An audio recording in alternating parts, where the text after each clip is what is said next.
জীবনের পথে হাঁটতে হাঁটতে না অনেকটা অচল হয়ে পড়েছি। এক রাস্তায় চলতে চলতে যখন দুই রাস্তা চলে আসে তখন বুঝতেই পারি না কোন রাস্তাটা সঠিক আর কোন রাস্তাটা সঠিক না। এই ব্যস্ত ভরা জীবনে মানুষ শুধু একটা কাজের উপর নির্ভর করে থাকে না। আজকাল প্রতিটা মানুষ একটা কাজের সঙ্গে দু তিনটা কাজও করতে চায়। সবাই ভাবে যেটাতে সাফল্য পাবো সেটাতেই চলে যাব। আমারও ব্যাপারটা তেমনি হয়েছে। আমি অনেক দিন থেকে অনেক কিছু করতেছি, কিন্তু কিছু সাফল্যের মুখ পাচ্ছি না। তবে জানি না কতদিনে সেই পাবো আর পাবো না, সেটা নিয়ে আমি ভাবি না। তবে বাইরের কাজ করার থেকেও কিন্তু বাড়ির কাজ অনেক দরকার করা। মেয়েদেরকে তো জানো বাড়ির কাজ করতেই হবে। বাইরে করো বা যে কোনো বাইরের কাজ করো না কেন, মেয়েদেরকে বাইরের কাজের সঙ্গে সঙ্গে বাড়ির কাজটা কিন্তু করতেই হয়। তো আজকে ডিউটি বন্ধ হওয়ার পরে আজকে ভাবলাম যে তোমাদের সাথে অনেক দিন থেকে ব্লগ ভিডিও বন্ধ ছিল, শেয়ার করা হয়নি। এগুলো ভিডিও করা ছিল কিন্তু শেয়ার করা হয়নি। তাই আজকে ভাবলাম যে তোমাদের সাথে কথা বলে আমি ভিডিওটা শেয়ারও করি আর মনের যেগুলো কথা আছে তোমাদেরকে বলি। তো শুভ সকাল বন্ধুরা। ছোটদের ভালোবাসা আর বড়দের আশীর্বাদ নিয়ে আজকের ব্লগটা আমি শুরু করতে চলেছি।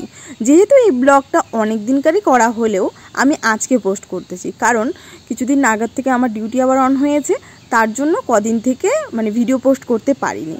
সেটার জন্য কিন্তু যখন ডিউটি যাই তখন মনে মনে না একটা কষ্ট থেকেই যায় যে আজকেও ভিডিও পোস্ট করতে পারলাম না। সেটা একটা মনের কষ্ট থেকেই যায়।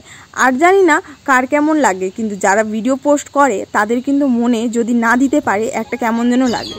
তবু মনকে শান্তি করে বলি যেটা হয় ভালোর জন্য হয়, এটা মনের ভাবনা রেখে সব কাজ আমি করতে চাই।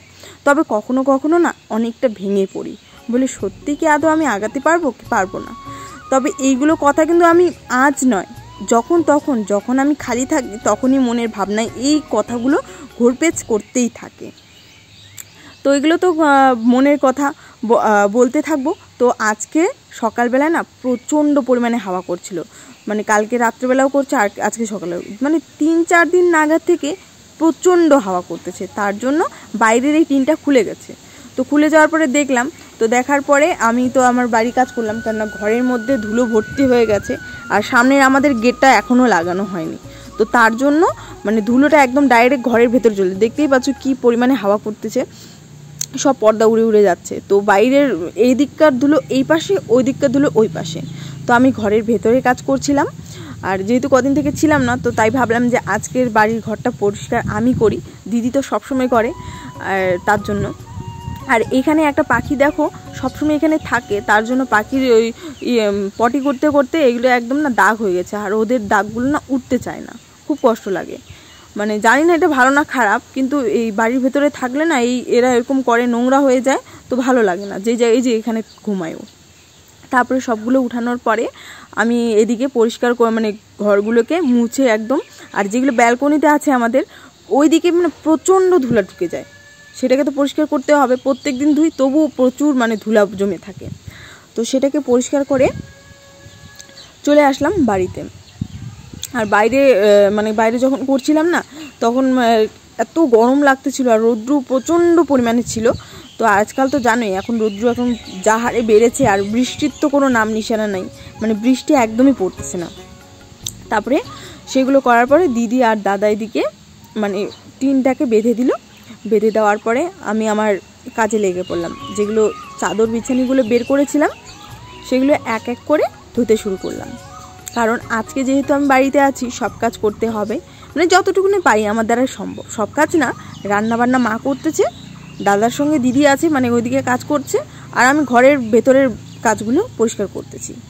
আর সকালে উঠে মুখ ধোয়ার টাইম ছিল না। সত্যি বলতে না আমার একটা বদ অভ্যাস আছে, যেটা সকালে উঠে আমি ব্রাশ করি, কখনো করতে ইচ্ছে করে কখনো ইচ্ছে করে না, অলস যেটাকে বলে। কিন্তু হ্যাঁ, ব্রাশ করি যখন স্নান করবো একবার, রাত্রেবেলা একবার। কিন্তু সকালে উঠে ব্রাশটা করতে আমাকে প্রচণ্ড পরিমাণে অলস লাগে। হয়তো এটা একটা বাজে স্বভাব, কিন্তু এটা আমার অভ্যেসে পরিণত হয়েছে। এটার জন্য না আমি সবার কাছে বকা খাই, শুধু মা না, দিদি না, দাদার কাছে, যারা যারা চেনে আমাদেরকে যদি দেখে তো প্রচুর বকা খাই। তারপরে এদিকে দেখো যে এখন তো সজনে ডাঁটার দিন চলে আসছে, তো অনেকজনই খায় সজনে ডাঁটা, আবার খায় না। আমার কিন্তু বেশ ভালোই লাগে, অনেকজনে যদিও পছন্দ করে না, কিন্তু আমাকে বেশ ভালোই লাগে সজনে ডাঁটা। আর সজনে ডাঁটা কিন্তু বাড়ির হলে আবার বেশি ভালো হয়। তো সেই জন্যে সজনে ডাঁটা গাছ আমাদের ছিল, হ্যাঁ, সেটা মরে গেছে, তার জন্য আরেকটা ডাল নিয়ে এসে বাড়িতে লাগিয়ে দিলাম। আর শুনছিলাম উপরে মানে মাথার মধ্যে যদি লাগানো হয় গোবর টোবর, তাহলে মানে তাড়াতাড়ি নাকি ভালো হয়, গরু ছাগল নাকি মুখ দেয় না। তারপরে চলে আসলাম সেলাইয়ের কাজে। সেলাইয়ের কাপড় টাপড় মানে অনেকগুলো ব্লাউজ জমে আছে, সেগুলো তো সেলাই করতে হবে। তো সেই কাপড়গুলো অনেক দিন থেকে নেওয়া হয়নি, তো সেগুলো নিতে চলে গেছিলাম। এখন নিয়ে গিয়ে দেখলাম যে প্রচুর ভিড় ছিল দোকানে, অবশেষে নিতে